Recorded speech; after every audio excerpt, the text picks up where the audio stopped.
Hi everyone. So in this second tutorial, I'm going to be showing you how to add type on top of your traced illustration. Okay, you can see that in my original drawing, I command minus to zoom out.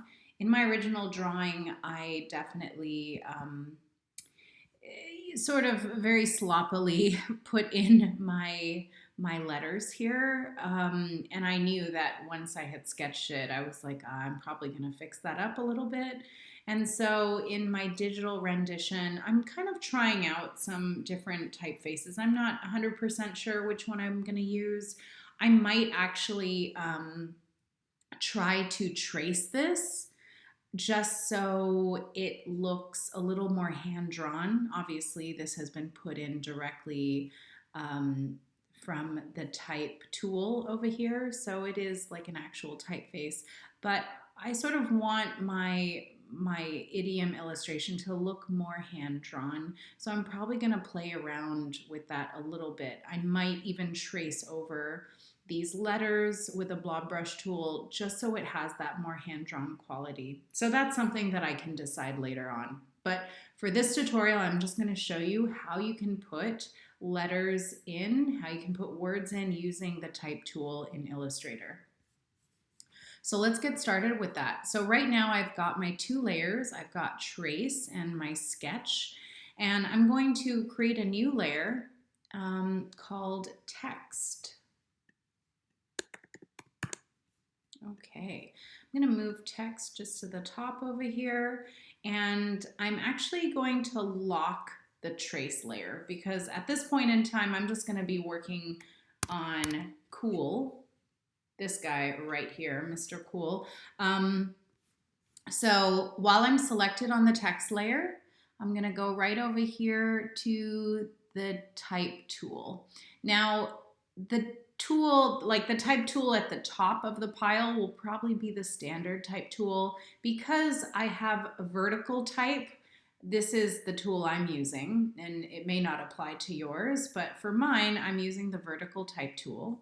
I am going to click on this and just write cool, okay? And I actually tried out, under properties, you can see all the information. So I tried out a font type called Phosphate. I'm pretty sure I downloaded that font, but there are plenty of typefaces that you can choose from that are already in Illustrator. So if you want to choose another one, go for it, but I'm just working with one that I did download before. So I'm going to go over to my selection tool and I'm going to move it, okay? And something that you might want to consider depending on how things are spaced out is you might want to squish each of the letters together a little bit, or you might want to have them zigzagged in terms of how they're laid out.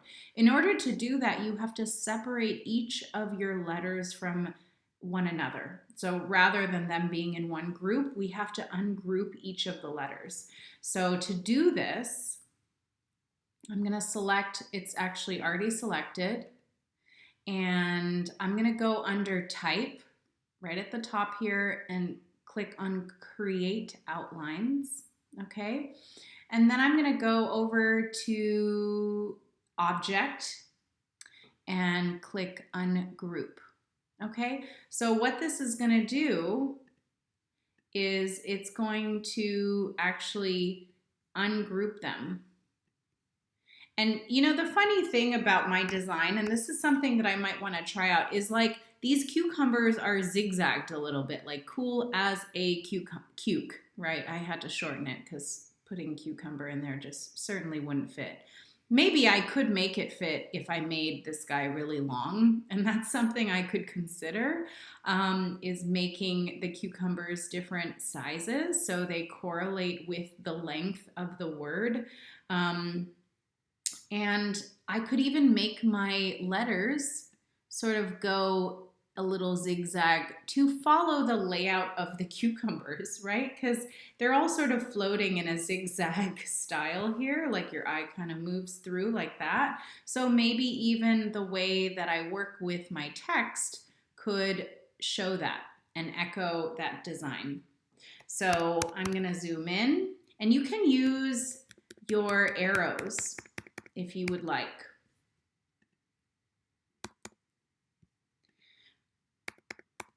You know, you can just play around with it, really up to you. I'm gonna make sure that these are in the same layout. Maybe I'll have the O's a little closer together. I think it's tricky when letters are zigzag. You know, you still want to make sure that it's legible, that no one's going to struggle with trying to read it. I'm looking at the spacing in between the letters and making sure that that's like going to be pretty close to the same. Now, let's say I want to keep these all as a group again, right? So I'm happy with that layout and I want to keep it in that zigzag layout. So what I'll do is I'll select, hold down Shift, select the second, the third, the fourth, okay? And then again, you're going to go to Object and Group. And now I'm going to make it one group. So with my selection tool, now they're together again. So that's another trick that you can use if you're playing around with moving your letters around, and if you want to lay them out slightly differently than kind of the standard layout. Okay, so all of you learned how to work with type, putting it in.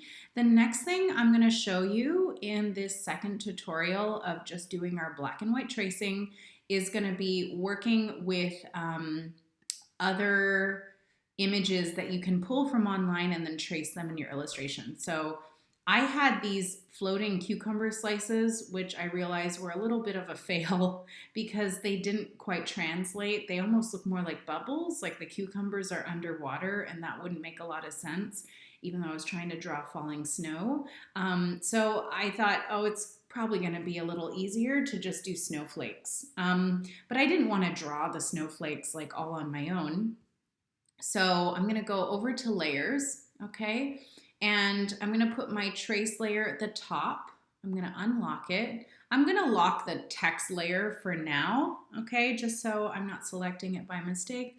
I'm going to go back up to trace. And actually, I'm going to create a new layer. And I'm going to call this snowflakes. Snowflake pick. Okay, because this is me just tracing it. And I'm going to dim it to 50%. Okay, and now on this, I'm actually going to add I'm going to go to File, Place. I'm going to add in some pictures that I found. So here's a screenshot I stole online of snowflakes. And I just liked how simple they were. So I'm going to put that in. And again, you can resize things later. That's really up to you. But the main thing is that you're choosing the snowflake that you want to work with. So I'm just going to trace this one over here. Okay. And so I'm going to lock that layer down, and I'm actually going to move my trace layer to the top. Right? Because I'm going to trace it all on the same layer. All of my tracing is going to go on that. The only thing that's different is my text layer.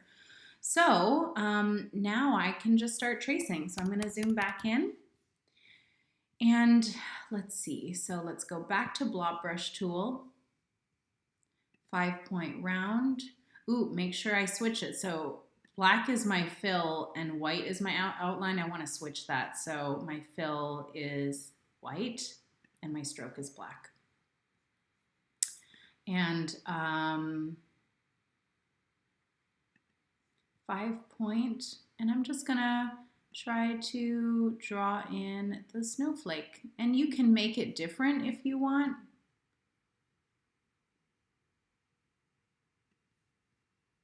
It's super simple. And I could make my dots bigger, maybe 3.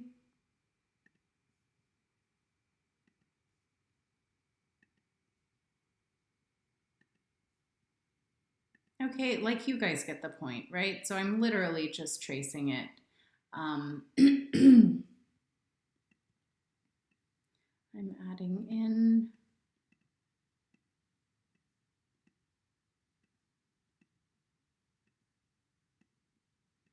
Okay, I'm just trying to show you how to make like one simple trace design, but you get the idea. So you can use images from Noun Project if you want, from just any other illustration that you find online to help you with your idiom illustration. You don't have to draw everything yourself. And I just love how Illustrator makes it so easy to trace, but that it still will have like a hand-drawn quality. Okay, that, it's not like perfect, and that's kind of lovely. Okay, so I'm zooming out. So let's say I wanted to copy that. So I would go to my selection tool, I would click on it, Command C, and then Command V, and I could copy it. If I wanted to make it smaller, I would hold down the Shift key and I would shrink it down. I could even have that selected and I could play around with swapping the colors. So you can kind of see that if I wanted a slightly different snowflake, that's what I would do, right? I would just switch them while it's selected.